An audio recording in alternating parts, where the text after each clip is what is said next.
ಇಟ್ಬಿಟ್ಟು ಅವರು ಸಂಯೋಜನೆ ಮಾಡಿ ಬೇರೆ ಬೇರೆ ಚಿತ್ರ ಮಾಡ್ಕೋದು. ಈಗ ಅದೇ ಮನೆ ಅದೇ ಗಿಡವನ್ನು ಉಪಯೋಗಿಸಿ ಬೇರೆ ಬೇರೆ ಭಾಗಲಿಟ್ಟು ಬೇರೆ ಬೇರೆ ಕಲರ್ ಕೊಟ್ಟಾಗ ಅದು ಇನ್ನೊಂದ್ ತರ ಚಿತ್ರ ಕಾಣ್ತದೆ, ಬೇರೆ ತರ ಒಂದು ಚಿತ್ರ ಸಿಗತ್ತೆ. ಅದು ಮೇನ್ ಇಂಪಾರ್ಟೆಂಟ್. ಇದಲ್ಲದೆ ನೀವು ಈ ಸ್ವಾತಂತ್ರ್ಯ ಹೋರಾಟಗಾರರ ಬಗ್ಗೆ ಒಂದು ಕ್ಯಾಲೆಂಡರ್ನ ಸಹ ನೀವು ಹೊರಹೊಮ್ಮಿಸಿದಿರಿ. ಹೌದು, ನಮ್ದು ಇಲ್ಲಿ ಬೆಂಗಳೂರಲ್ಲಿ ರಾಷ್ಟ್ರ ಗೌರವ ಸಂರಕ್ಷಣಾ ಪರಿಷತ್ ಅಂತ ಹೇಳಿ ನಮ್ಮ ಸಂಸ್ಥಾಪಕ ಅಧ್ಯಕ್ಷರಾದ TN ರಾಮಕೃಷ್ಣ ಅವರು ಒಂದು ಕ್ಯಾಲೆಂಡರ್ ಹೊರಗ್ತಿರ್ತಿದ್ದಾರೆ. ಅದಕ್ಕೆ ನಾನು ಮೊದಲಿನ ಕಾಲದಲ್ಲಿ ಅವಾಗೆಲ್ಲ ಕಪ್ಪು ಬೆಳಕು ಚಿತ್ರ ಇದ್ದು, ಅವಕ್ಕೆಲ್ಲ ನಾನು ಕಲರ್ ತುಂಬಿ ಕಲರ್ ಕೊಟ್ಟು ಅವಾಗ ಹೋರಾಟಗಾರ ಕಲರ್ ಚಿತ್ರ ಹಾಕಿ ಈ ಕ್ಯಾಲೆಂಡರ್ನಲ್ಲಿ ಪ್ರತಿ ತಿಂಗಳು ಅವರ ಬಗ್ಗೆ ವಿಷಯವನ್ನು ಕೊಡ್ತಾ ಇದೀವಿ. ಜೊತೆಗೆ ಈಗ ಸಪೋಸ್ 23ನೇ ತಾರೀಕು ಸುಭಾಷ್ ಚಂದ್ರ ಬೋಸ್ ಜನ್ಮದಿನ, ಆ 23ನೇ ತಾರೀಕಿಂದು 1000 ಫೋಟೋ ಇರ್ತದೆ.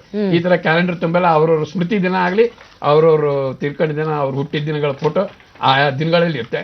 ಜೊತೆಗೆ ಪ್ರತಿ ಪೇಜಲ್ಲೂ ಒಂದೊಂದು ಹೋರಾಟಗಾರ ಬಗ್ಗೆ ಮಾಹಿತಿ ಜೊತೆಗೆ ಚಿತ್ರಣ ಇರ್ತದೆ. ವಿಶೇಷವಾದ ಕ್ಯಾಲೆಂಡರ್ ಇದು. ಈಗಿನ ಮಕ್ಕಳಿಗೆ ಈ ಮೂಲಕವಾಗಿ ನಾವು ಹೇಗೆ ಹೋರಾಟದ ಬಗ್ಗೆ ನೆನಪಿಸ್ಕೊಡ್ಬಾರ್ದು ಅನ್ನೋ ಒಂದು ಪ್ರಯತ್ನ ಇದೆ. ಓಕೆ, ಇದಲ್ಲದೆ ಕೆಲವು ಸಾಮಾಜಿಕ ಕಳಕಳಿಯಿಂದ ಸಮಾಜ ಸೇವೆಯನ್ನು ಮಾಡುವ ಸಲುವಾಗಿ ನೀವು ಕೆಲವೊಂದು ಅಂಕಣಗಳನ್ನ ಸಹ ನೀವು ಮಾಡಿದ್ದೀರಾ. ನಮ್ಮ ಖ್ಯಾತ ಪತ್ರಕರ್ತರ ಶ್ರೀಯುತ ಅತ್ತಿಕೆರೆ ಮಂಜುನಾಥ್ರವರು ದಾವಣಗೆರೆ ಇರ್ತಾರೆ. ಅವರು ನಿರ್ಭಯ ಪತ್ರಿಕೆ ಅಂತ ಹೊರಗ್ತಿರ್ತಾರೆ. ಅದರಲ್ಲಿ ಸುಧಾ ನಾನು ಮೇಂದಳೆ ಮಂತಳೆ ಅಂತೇಳಿ ಒಂದು 7-8 ಇದ್ರ ಬಗ್ಗೆ ಅಂಕಣಗಳ ಬಗ್ಗೆ ಸುಧಾ ಬರೆದೆ. ಅವಾಗ ಅವುಗಳಲ್ಲಿ ಮುಖ್ಯವಾಗಿ ಈಗ ಮತದಾನದ ಬಗ್ಗೆ, ಮತಗಳಲ್ಲಿ ಬಗ್ಗೆ ಜಾಗೃತಿ ಮೂಡಿಸ್ಬೇಕು. ಆಮೇಲೆ ಪ್ರತಿಭಟನೆಗಳು ಅವಶ್ಯಕವೇ, ಈ ತರ ಈ ಕೆಲವೊಂದು ಈಗ ಇತ್ಲಾಗ ನೋಡ್ಬೇಕು, ಪ್ರತಿಭಟನೆ ಇಲ್ಲದೆ ಅವ್ರ ಕೆಲಸನೇ ಆಗಲ್ಲ. ಹೀಗಾಗಿ ಪ್ರತಿಭಟನೆ ಆದ್ಮೇಲೆ ಅವ್ರ ಕೆಲಸ ಆಗ್ತದೆ. ಈ ತರ ಜನರಲ್ಲಿ ಜಾಗೃತಿ ಮೂಡಿಸುವ ಅಂಕಣಗಳನ್ನು ಬರ್ದೆ. ಆ ಮೂಲಕ ಜನ ಸಮಾಜ ಸೇವೆಯನ್ನ ಈ ಮೂಲಕ ಮಾಡಬಹುದು ಅಂತ ತೋರಿಸ್ಬಿಟ್ಟು ಮಾಡ್ಕೊಡ್ಬಹುದು. ಅದಲ್ಲದೆ ನಾನು ಪತ್ರಿಕಾ ದಿನಾಚರಣೆಯಿಂದ ಅಲ್ಲೊಂದು ಪತ್ರಿಕೆಗಳು ಜನರಿಗೆ ಏನೆಲ್ಲ ಮೆಸೇಜ್ ಕೊಡ್ತವೆ. ಪತ್ರಿಕೆಗಳ ಆರೋಗ್ಯ, ಅವರು ಜನಜೀವನ, ಅವರು ವೈದ್ಯಕೀಯ, ಅವರು ಇದರ ಬಗ್ಗೆ, ಆಮೇಲೆ ಸಾಮಾಜಿಕ ಬಗ್ಗೆ, ಕುಂದುಕೊರತೆಗಳ ಬಗ್ಗೆ ಎಲ್ಲ ಮೆಸೇಜ್ ಕೊಡ್ತವೆ.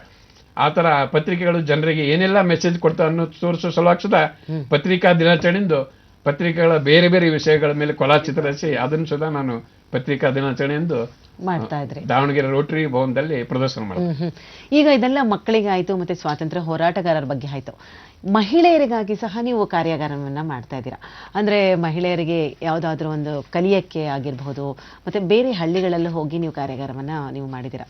ಏನು ಸರ್, ಯಾವ ರೀತಿಯಾದಂತಹ ಒಂದು ಕಲೆಯನ್ನ ನೀವು ಇಲ್ಲಿ ಹೇಳಿ? ಮೊಟ್ಟ ಮೊದಲು ದಾವಣಗೆರೆಯ ಮಹಿಳಾ ಮಂಡಳಿಯಲ್ಲಿ ನಾನು ಒಂದಿನದ ಕಾರ್ಯಾಗಾರವನ್ನು ಸುಧಾ ಮಾಡಿದೆ. ಅಲ್ಲಿ ಈಗ ನಮ್ಮ ಸುತ್ತಮುತ್ತಲ ವಸ್ತುಗಳಿಂದ ಅಲ್ಲದೆ ಅವ್ರಿಗೆ ಕೆಲವೊಂದು ಗ್ರೀಟಿಂಗ್ ಕಾರ್ಡ್ ಎಲ್ಲ ಬೇಕಾಗುತ್ತೆ ಮಹಿಳೆಯರಿಗೆ.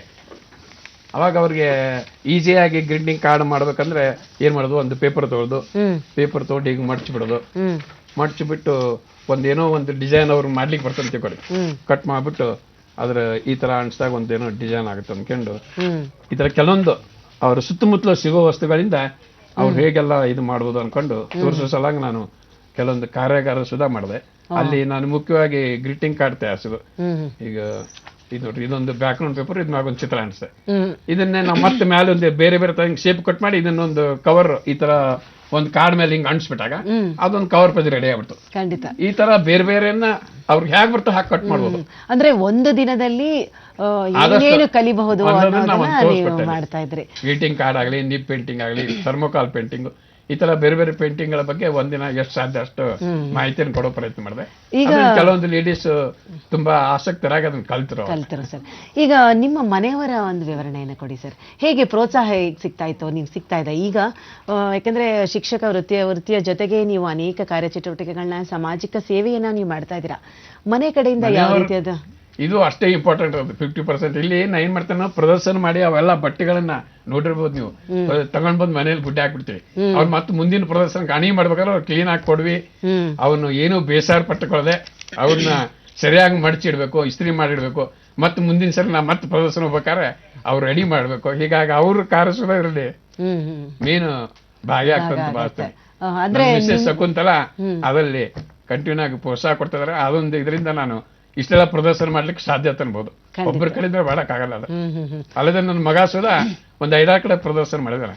ಅವನಿಗೂ ಅದು ಇಂಟ್ರೆಸ್ಟ್ ಇದೆ, ಚಿತ್ರಕಲೆ ಆಸಕ್ತಿ ಇದೆ. ಜೊತೆಗೆ ಅವನೇ ತಗೊಂಡೋಗಿ ಈಗ ಪ್ರದರ್ಶನ ಮಾಡಿದಾನೆ. ಅವನು ಮಾಡೋದು ನೋಡ್ಬಿಟ್ಟು ಕೆಲವೊಂದು ಅವ್ನ ಫ್ರೆಂಡ್ಸ್ ಸುಧಾ ಬಂದು ಅವನ ಜೊತೆ ಸೇರ್ಕೊಂಡು ಪ್ರದರ್ಶನಕ್ಕೆ ಹೆಲ್ಪ್ ಮಾಡಿದ್ದಾರೆ. ಹಿಂಗ ಅದು ಒಬ್ಬರಿಂದ ಒಬ್ಬರು ರಾಷ್ಟ್ರಪ್ಯೂ ಬೆಳೀತಾ ಅನ್ನೋದು ಒಂದು ಭಾವನೆ. ಅಂದ್ರೆ ಚಿತ್ರಕಲೆಯನ್ನ ನೀವು ಪ್ರೋತ್ಸಾಹಿಸೋದ್ರ ಮೂಲಕ ನಿಮ್ಮ ಮನೆಯ ಮೂಲಕನೇ ನೀವು ಪ್ರಾರಂಭಿಸಿದ್ದೀರಿ ಅಂತ ಹೇಳ್ಬೋದು, ಸಮಾಜ ಸೇವೆಯನ್ನ ಚಿತ್ರಕಲೆ ಮೂಲಕ ಮಾಡೋದಕ್ಕೆ. ಇದಲ್ಲದೆ ನೀವು ಸೇತುವೆ ನಿರ್ಮಾಣ ಆಗಿರ್ಬೋದು, ಮತ್ತೆ ಬೇರೆ ಒಂದು ಸಮಾಜ ಸೇವೆಯನ್ನ ನೀವು ಮಾಡ್ತಾ ಇದ್ದೀರಾ. ಚಿಕ್ಕದಾಗಿ ಹೇಳಿ ಸರ್, ಏನೇನು ಮಾಡಿದ್ದೀರಾ? ಮೇನ್ ಏನಂದ್ರೆ ಈಗ ಸಮಾಜಕ್ಕೆ ಒಂದು ಏನಾದ್ರು ಕೊಡ್ಬೇಕಂತ ಹೇಳಿ ನಾನು ಈಗ ಸಪೋಸ್ ಹರಿಹರ ಕುಮಾರಪಟ್ಟಣದ ಒಂದು ಸೇತುವೆ ಇತ್ತು, ಬ್ರಿಟಿಷರ ಕಾಲದಲ್ಲಿ ಕಟ್ಟಿದ್ದು. ಆ ಸುಮಾರು 28 ವರ್ಷಗಳಿಂದ ಭಾರಿ ವಾಹನಗಳಿಗೆ ನಿರ್ಬಂಧಿಸಲಾಗಿತ್ತು, ಓಡಾಡ್ತಿದ್ದಿಲ್ಲ. ಹಿಂಗಾಗಿ ಅವರು 17 ಕಿಲೋಮೀಟರ್ ಸುತ್ತಾಕ್ ಬರ್ಬೇಕಾಯ್ತು. ಈಗ 5 ಕಿಲೋಮೀಟರ್ ಬದಲಿಗೆ 17 ಕಿಲೋಮೀಟರ್ ಸುತ್ತಾಕ್ ಬರೋದ್ರಿಂದ ಸುಮಾರು ಬರೀ ಗೌರ್ಮೆಂಟ್ ಬಸ್ಗಳೇ ತಗೊಂಡ್ರೆ ದಿನಕ್ಕೊಂದು 300-400 ಬಸ್ಸಿಗೆ ಎಷ್ಟು ಪೆಟ್ರೋಲ್ ಫ್ಯೂಯಲ್ ವೇಸ್ಟ್ ಆಗ್ತಾ ಅನ್ನೋದು ಅಂಕಿಅಂಶಗಳ ಸಹಿತವಾಗಿ ನಾನು ಗೌರ್ಮೆಂಟಿಗೆ ಮನವರಿಕೆ ಮಾಡಿಕೊಟ್ಟೆ.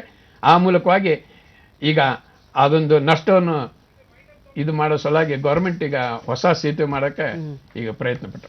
ಒಳ್ಳೆಯದು ಸರ್, ತಮ್ಮ ಅನಿಸಿಕೆ ಅಭಿಪ್ರಾಯಗಳನ್ನ ನಮ್ಮೆಲ್ಲ ವೀಕ್ಷಕರೊಂದಿಗೆ ಹಂಚಿಕೊಂಡಿದ್ದಕ್ಕೆ ತಮಗೆ ಧನ್ಯವಾದಗಳು.